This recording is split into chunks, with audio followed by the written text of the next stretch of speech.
Hi guys, myself, Siddharth, and I welcome you to my channel. Hi guys, myself, Miss Green. So, Siddharth, what are we going to discuss today?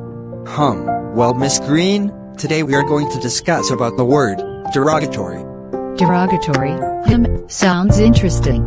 So, without any further delay, let's get started. So, Miss Green, do you have any clue regarding the meaning of derogatory?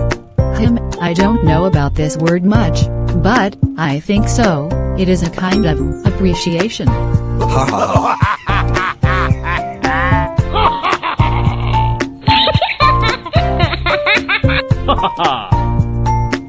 You are wrong, Miss Green. The meaning of the word derogatory means insulting, offensive, or uncomplimentary. Oh no shit. Can you frame some sentences using this word? Oh yes, sure, why not? 1. The public criticized the basketball team owner after he made derogatory remarks about minorities. 2. The restaurant's derogatory name caused people to avoid eating there. 3.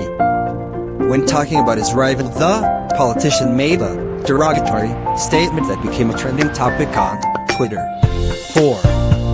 Miss Green, your derogatory comments hurt me a lot. Don't worry, I was just joking. So friends, I hope you have understood how to use the word derogatory, its meaning, and how to use it in our daily conversation. So friends, do give a thumbs up if you liked the video, and subscribe to our channel for more such interesting videos. Thanks for watching. Bye bye.